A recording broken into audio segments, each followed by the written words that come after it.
श्रीमद् भगवत गीता भगवान के मुख से स्वयं बोली गई है। श्रीमद् भगवत गीता में 18 अध्याय और 720 श्लोक हैं। श्रीमद् भगवत गीता सारे ग्रंथों में सबसे श्रेष्ठ है। अब मैं आपको बताऊंगी इस महान ग्रंथ के 10 महत्वपूर्ण श्लोक। अध्याय 9 श्लोक संख्या 11। अवजानन्ति मां मूढ़ा मानुषं तनुमाश्रितं परम भावम अजानन्ता मम भूत महाईश्वरम। जब मैं मनुष्य रूप में अवतरित होता हूँ तो मूर्ख मेरा उपहास करते हैं, वे मुझ परमेश्वर के दिव्य स्वभाव को नहीं जानते। अध्याय 7 श्लोक संख्या 19। बहुनाम जम नाम अन्ते ज्ञानवान माम प्रपद्ये वासुदेव सर्व इति स महात्मा स दुर्लभ। अनेक जन्म जन्मांतर के बाद जिसे सचमुच ज्ञान होता है वह मुझको समस्त कारणों का कारण जानकर मेरी शरण में आता है, ऐसा महात्मा अत्यंत दुर्लभ होता है।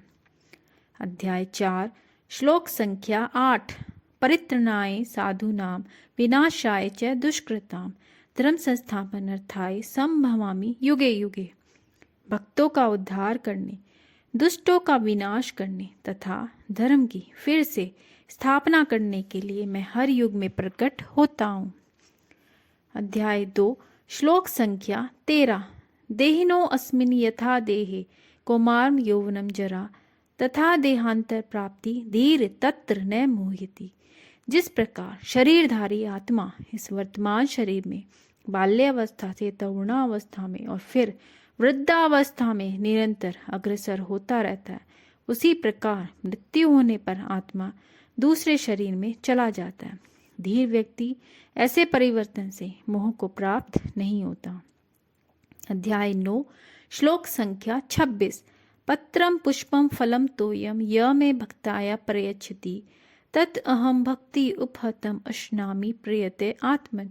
यदि कोई प्रेम तथा भक्ति के साथ मुझे पत्र पुष्प फल या जल प्रदान करता है तो मैं उसे स्वीकार करता हूँ।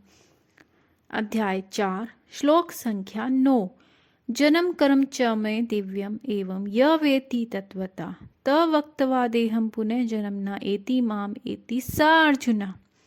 हे अर्जुन, जो मेरे अविभाव तथा कर्मों की दिव्य प्रकृति को जानता है वह इस शरीर को छोड़ने पर इस भौतिक संसार में पुनः जन्म नहीं लेता, अपितु मेरे सनातन धाम को प्राप्त होता है।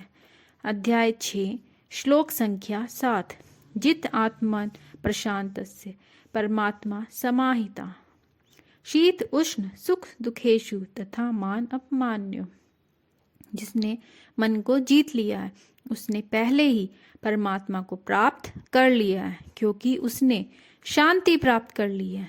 ऐसे पुरुष के लिए सुख दुख सर्दी गर्मी एवं मान अपमान एक से हैं। अध्याय 9 श्लोक संख्या 2।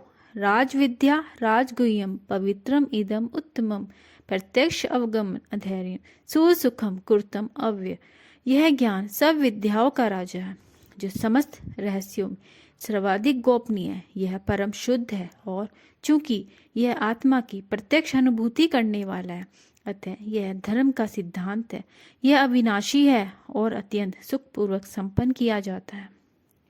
अध्याय 2 श्लोक संख्या 23। नैनम छिदन्ति शस्त्राणि नैनम देहति पावका न चैनम क्लेदयन्ति आप न शोष्यति मारुता। यह आत्मा न तो कभी किसी शस्त्र द्वारा खंड खंड किया जा सकता है, न अग्नि द्वारा जलाया जा सकता है, न जल द्वारा भिगोया जा सकता है, न वायु द्वारा सुखाया जा सकता है। अध्याय 2 श्लोक संख्या 61। तानि सर्वाणि संयम्य युक्त आसीत मत पर वंशे ही यस्य इंद्रियाणि तस्य प्रजा प्रतिष्ठा। जो इंद्रियों को पूर्णतया वश में रखते हुए इंद्रिय संयम करता है और अपनी चेतना को मुझ में स्थिर कर देता है वह मनुष्य स्थिर बुद्धि कहलाता है। हरे कृष्णा।